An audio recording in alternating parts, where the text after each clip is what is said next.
সালের নতুন বছরের পঞ্চম শ্রেণীর ছাত্রছাত্রী বন্ধুরা, আশা করি তোমার সবাই ভালো আছো। আজ আমরা যে বিষয়টি নিয়ে আলোচনা করব, পঞ্চম শ্রেণীর সেকেন্ড সামেটিভ অর্থাৎ দ্বিতীয় পর্যায়ক্রমিক মূল্যায়নের বাংলার সিলেবাস, প্রশ্নকাঠামো এবং নমুনা প্রশ্নপত্র নিয়ে। প্রথমে তোমরা সিলেবাসে দেখে নাও কী কী বিষয় তোমাদের সেকেন্ড সামেটিভ অর্থাৎ দ্বিতীয় পর্যায়ক্রমিক মূল্যায়নে থাকবে। দ্বিতীয় পর্যায়ক্রমিক মূল্যায়নের ক্ষেত্রে ফুল মার্কস থাকবে 20 আর সময় থাকবে 40 মিনিট। তোমাদের থাকবে ছেলেবেলা, মাঠ মানে ছুট, পাহাড়িয়া বর্ষার সুরে, লিমেরিক, ঝড়, মধু আনতে বাঘের মুখে, মায়াতরু, ফরিমনসা ও বনের পরি। আর থাকবে বৃষ্টি পড়ে টাপুর টুপুর। আর ব্যাকরণ থেকে থাকবে শব্দ ও পদ, লিঙ্গ বচন, আর থাকবে পত্র রচনা। ভালো করে তোমরা সিলেবাসটা দেখে নাও। এবার আমরা নমুনা প্রশ্নপত্রটা দেখে নেব। সরি স্ক্রিনে কিন্তু তোমরা পঞ্চম শ্রেণীর সেকেন্ড সামেটিভ অর্থাৎ দ্বিতীয় পর্যায়ক্রমিক মূল্যায়নের বাংলার কোশ্চেন পেপারটা দেখতে পাচ্ছ। ফুল মার্কস তোমাদের রয়েছে 20 আর সময় তোমাদের রয়েছে 40 মিনিট। একের দাগে রয়েছে সঠিক উত্তর নির্বাচন করে লেখো যে কোনো তিনটি। প্রতিটি প্রশ্নে মান 1 করে 1 × 3 = 3। প্রথম, পিপির পিপ পিপ শাঁখের শব্দ, করতের শব্দ, জলের শব্দ না বাঁশির শব্দ? উত্তর হবে পিপির পিপ পিপ বাঁশির শব্দ। প্রশ্ন, ব্যাঙের প্রথম সঙ্গী হলো বাঘ, মোরগ, মৌমাছি না পাখি? উত্তর হবে ব্যাঙের প্রথম সঙ্গী হলো মৌমাছি। প্রশ্ন, গ্রীষ্মের একটি ফুল হলো গাঁদা, গন্ধরাজ, চাপা না পদ্ম? উত্তর হবে গ্রীষ্মের একটি ফুল হলো চাপা। প্রশ্ন, গরান গাছের ফুল লাল, সাদা, হলুদ না সবুজ রঙের? উত্তর হবে গরান গাছের ফুল হলুদ রঙের। প্রশ্ন, চাঁদ উঠলে গাছটি মহিষ, ভাল্লুক, কুকুর, বাঘ হয়ে যেত? তবে চাঁদ উঠলে গাছটি ভাল্লুক হয়ে যেত।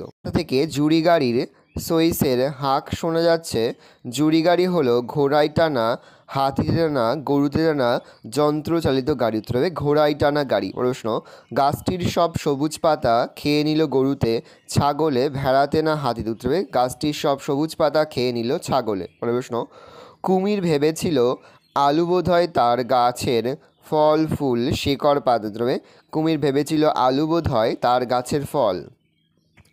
দুই দাগে রয়েছে নিচের প্রশ্নগুলির নিজের ভাষায় উত্তর দাও যে কোনো তিনটি। প্রতিটি প্রশ্নে মান 1 করে 1 × 3 = 3। পরের প্রশ্ন, ফণিমনসা গাছে রামধনু রং কখন ঝিকিমিকি করে উঠল? উত্তর হবে ফণিমনসা গাছে কাচের পাতার ওপর রোদের কিরণ পড়ে রামধনুর রং ঝিকিমিকি করে উঠল। প্রশ্ন, মায়াতরু শব্দটির অর্থ কী? উত্তর লিখবে মায়াতরু শব্দটির অর্থ মায়াবী গাছ। প্রশ্ন, ধনায় কিসের মন্ত্র জানে? উত্তর লিখবে ধনায় মৌচাক কাটার মন্ত্র জানে। প্রশ্ন, মাঠের ধারে দুপুরবেলা আচমকা কি ঘটল? উত্তর লিখবে আচমকা সেদিন হাটের বারে দুপুরবেলা কোথা থেকে এলোমেলো বাতাস এলো তা বোঝা যায়নি। প্রশ্ন, ঝড়ের সঙ্গে শিশুর মনে কিসের তুলনা কবিতায় ধরা পড়েছে? লিখবে ঝড়ের সঙ্গে শিশুর মনে কালির দোয়াতের তুলনা কবিতায় ধরা পড়েছে। প্রশ্ন, কোথায় গেলে কবি তাধিন তাধিন শব্দ শুনতে পান? উত্তর লিখবে মাঠে গেলে কবি শিশুর নুপুর পরা পায়ে তাধিন তাধিন শব্দ শুনতে পান। পরের প্রশ্ন, শাশ্বত এক দ্বীপ বলতে কবি কি বুঝিয়েছেন? কবির মতে মাঠ মানে সবুজের সমারোহ, সবুজ প্রাণের শাশ্বত একটি প্রদীপ হলো মাঠ। পরের প্রশ্ন, স্বর্গে যাওয়ার পথে ব্যাঙ, মৌমাছি আর মোরগের সঙ্গে কার কোথায় দেখা হলো? ভগবানের কাছে যাওয়ার পথে গভীর জঙ্গলের মধ্যে একটি ক্ষুধার্ত বাঘের সঙ্গে তাদের দেখা হলো। 3 দাগে রয়েছে নিচের যে কোনো দুটি প্রশ্নের উত্তর দাও। প্রশ্নের মান 2 করে 2 × 2 = 4। প্রথম, বাচ্চা গাছটি তো মহা খুশি, আনন্দে ডগমগ।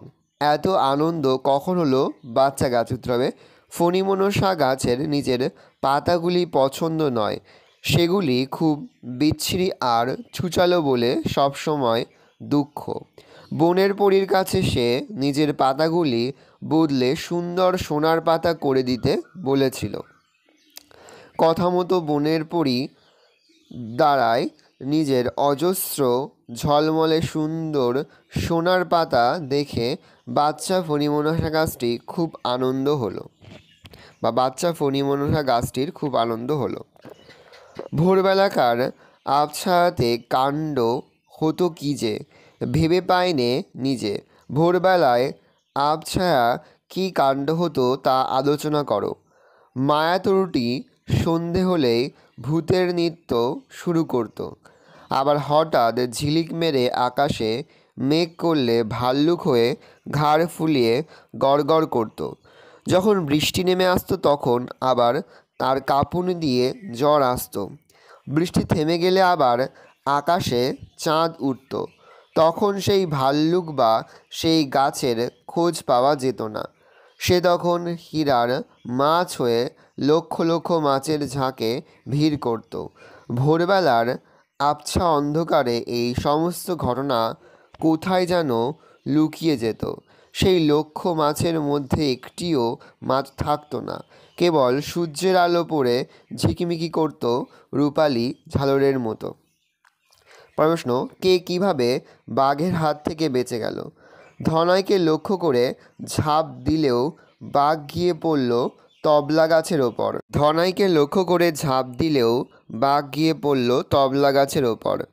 ধনয়কে ডিঙিয়ে বাঘের মাথা ওই গাছটাতে দুর্দান্ত বেগে ঠোক্কর খেল, কিন্তু তাকে বাঘের লেজের বাড়ি খেতে হলো সপাঙ্গরে, আর বাঘ গিয়ে পড়ল শীষের গর্তের ভিতর। কলস ভেঙে বাঘের মুখের ওপর মধু পড়তেই বাঘ চোখ মুখ কুঁচকে বেজায় ফোঁত ফোঁত করতে লাগলো। কেমন জানি করল আমার মন। প্রসঙ্গ উল্লেখ করে কবির অনুভূতির কথা ব্যক্ত করো। দুপুরবেলা হঠাৎ সমস্ত আকাশ অন্ধকার করে এলো। এলোমেলো বাতাসে প্রকৃতি এক অপরূপ বা প্রকৃতির এক অন্য রূপ নিয়ে কবির চোখে ধরা দিয়েছিল। সমস্ত আকাশ কালো কালো চাপা বন, বকুলতলা, এমনকি নদীর জল পর্যন্ত কালো বর্ণ ধারণ করেছে। দেখে কবি অভিভূত হলেন। কবি দেখলেন কালো জলে ভরা নদী পার হয়ে মাঝি তাড়াতাড়ি ফিরে এলো। প্রকৃতির এই রূপ দেখে কবি একটুও ভীত হলেন না, বরং তিনি মনে মনে এক অব্যক্ত আনন্দ অনুভব করলেন। একবার খরার সময় বৃষ্টি না হওয়ার দরুন কি হয়েছিল? একবার খরার সময় বৃষ্টি না হওয়ার দরুন মানুষ, পশু, গাছপালা ধ্বংস হয়ে গেল। সব পশুরা ভাবতে লাগলো কিভাবে পৃথিবীকে রক্ষা করা যায়। ব্যাঙ স্বেচ্ছায় ঠিক করল এর জন্য ভগবানের দ্বারস্থ হবে সে।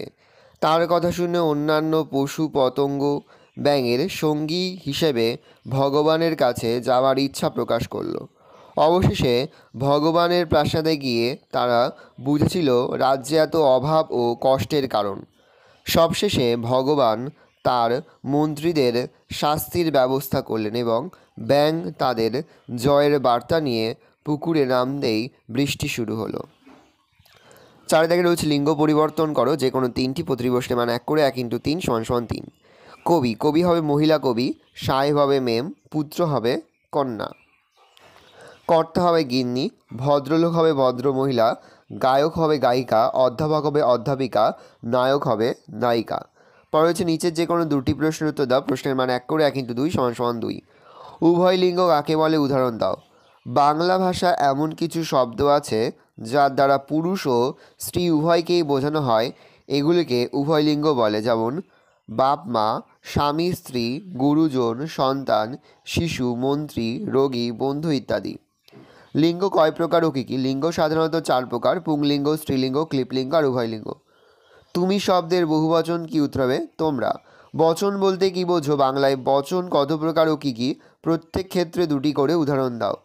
যার দ্বারা বিশ্ব বা সর্বনাম পদের সংখ্যা সম্পর্কে আমাদের ধারণা হয় তাকে বচন বলে। বাংলায় বচন 2 প্রকার: একবচন ও বহুবচন। উদাহরণ: একবচন হচ্ছে গাছ, ফুল, বই, আর বহুবচন হচ্ছে গাছগুলি, ফুলগুলি, বইগুলি। পরে হচ্ছে পত্র রচনা করো। প্রশ্নের মান 5। ছাত্রাবাসে লেখাপড়া কেমন চলছে জানিয়ে বাবা ও মাকে একটি চিঠি লেখো। উপরে তোমরা ছাত্রাবাসের নাম, ঠিকানা আর ডেট বসাবে। শ্রীচরণেশু বাবা ও মা লিখে কমা দেবে। আশা করি তোমরা সকলেই ভালো আছো। গতকাল তোমার চিঠি পেয়েছি। আগামী সপ্তাহ থেকে বিশেষ পরীক্ষা শুরু হবে, তাই একটু ব্যস্ত ছিলাম। পাঠ্য বই ও সহায়ক বই এবং বিদ্যালয়ের শিক্ষকদের নানান পরামর্শ একত্র করে এই পরীক্ষার প্রস্তুতি শুরু করেছি। গত ইউনিট টেস্ট পরীক্ষার ফল বিশেষ ভালো হয়নি, তাই একটু উত্তেজনায় আছি, কারণ অন্যান্য বিষয়গুলিতে মোটামুটি সাফল্য পেলেও ইতিহাস ও পরিবেশ বিষয়ে দুশ্চিন্তা বেড়েছে। যা হোক, আমাদের শিক্ষক মহাশয়গণ আমাকে সেজন্য কিছু উপদেশ ও নির্দেশ দিয়েছে। আশা করি আমি তোমাদের আশীর্বাদ এবার পরীক্ষায় ভালো করব। তোমরা আমার প্রণাম নেবে। ইতি তোমরা তোমাদের নাম লিখবে আর তোমার বাবা মার ঠিকানাটা লিখবে। ভালো করে দেখে নাও, এই রয়েছে টোটাল তোমাদের সেকেন্ড সামেটিভ অর্থাৎ দ্বিতীয় পর্যায়ক্রমিক মূল্যায়নের পঞ্চম শ্রেণীর বাংলার কোশ্চেন পেপার। ভালো তোমরা কোশ্চেন পেপারটা দেখে নাও, এই ধরনের কোশ্চেন প্যাটার্নেই কিন্তু প্রতিটি স্কুলে তোমাদের কিন্তু সেকেন্ড সামেটিভ অর্থাৎ দ্বিতীয় পর্যায়ক্রমিক মূল্যায়নের প্রশ্নপত্র হবে। সেহেতু ভালো করে তোমরা কোশ্চেন পেপারটা দেখে নাও। আশা করি ভিডিওটা ভালো লেগেছে। ভিডিওটা ভালো লাগলে ভিডিও লাইক করতে গেলেই ভুলবে না। আর আমার চ্যানেল নতুন হওয়া লাল কালার সাবস্ক্রাইব প্রেস করে পাশে বেল আইকন প্রেস করে যখন নতুন কোনো ভিডিও আপলোড করি সবার ফার্স্ট নোটিফিকেশন তোমরা পেয়ে যাও। আর এই ভিডিওটি তোমার বন্ধু বান্ধবী আত্মীয় স্বজন সবার মধ্যে কিন্তু অনেক অনেক শেয়ার করে দাও যারা এবছর পঞ্চম শ্রেণীতে পড়ছে। আমরা কিন্তু ইতিমধ্যে পঞ্চম শ্রেণীর প্রতিটি বিষয়ের সিলেবাস, প্রশ্নকার এবং নমুনা প্রশ্নপত্র কিন্তু আপলোড করে দিয়েছি। তোমরা যদি এখনও পর্যন্ত সেই ভিডিওগুলো না দেখে থাকো, ভিডিওগুলো কিন্তু তাড়াতাড়ি দেখে নাও। তোমাদের সকলকে জানাই আগাম পরীক্ষার অনেক অনেক শুভেচ্ছা এবং অভিনন্দন। একেবারে ভিডিও শেষে স্ক্রিনে তোমরা একটা প্লেলিস্ট দেখতে পারবে, তার উপরে ক্লিক করলেই সমস্ত ভিডিওগুলো কিন্তু তোমরা পর দেখে নিতে পারবে। কোনো প্রশ্নের উত্তর লিখতে বা বুঝতে যদি কোনো রকম অসুবিধা হয় তাহলে কিন্তু নির্দ্বিধায় কমেন্ট সেকশনে কমেন্ট করে জানাতে একদমই ভুলবে না।